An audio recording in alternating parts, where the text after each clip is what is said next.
Thomas the tank engine wouldn't stop being a nuisance. Night after night he kept the other engines awake. I'm tired of pushing coaches. I want to see the world. The other engines didn't take much notice, for Thomas was a little engine with a long tongue.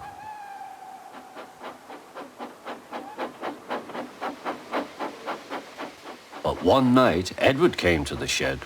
He was a kind little engine and felt sorry for Thomas. I've got some freight cars to take home tomorrow. If you take them instead of me, I'll push coaches in the yard. Thank you, said Thomas. That will be nice. Next morning, Edward and Thomas asked their drivers, and when they said yes, Thomas ran off happily to find freight cars.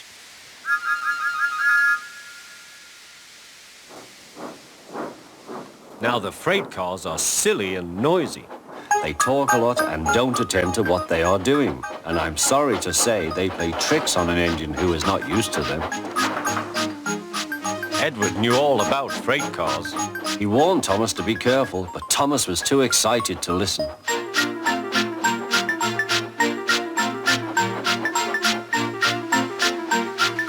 The shunter fastened the coupling, and when the signal dropped, Thomas was ready. The conductor blew his whistle. Peep, peep, answered Thomas and started off. But the freight cars weren't ready. Oh, they screamed, wait, Thomas, wait. But Thomas wouldn't wait. Come on, he puffed. All right, don't fuss. All right, don't fuss, grumbled the cars.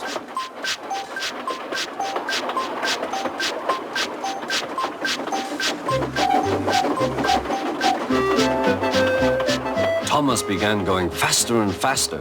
Whee! He whistled as he rushed through Henry's tunnel.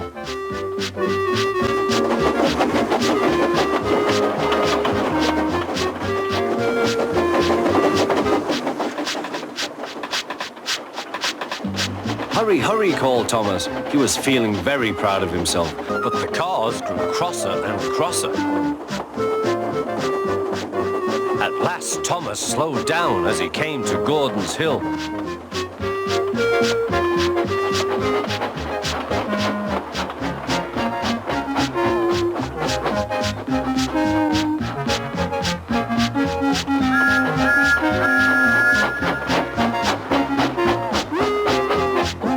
Steady now, steady, warned the driver as they reached the top. He began to put on the brakes. We're stopping, called Thomas. No, answered the cars, bumping into each other. Go on. Before the driver could stop them, they had pushed Thomas down the hill and were rattling and laughing behind him.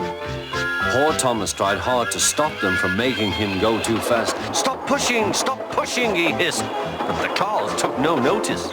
Go on, they giggled in their silly way.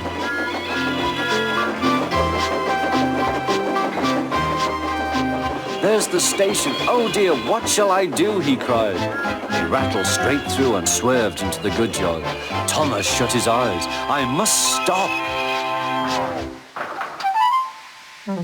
When he opened his eyes, he saw he had stopped just in front of the buffers. There, watching him, was Sir Topham Hatt. What are you doing here, Thomas? He asked. I've brought Edward's freight cars, Thomas answered. Why did you come so fast? I didn't mean to. I was pushed, said Thomas. You've got a lot to learn about freight cars, Thomas. After pushing them about here for a few weeks, you'll know almost as much about them as Edward. Then you'll be a really useful engine.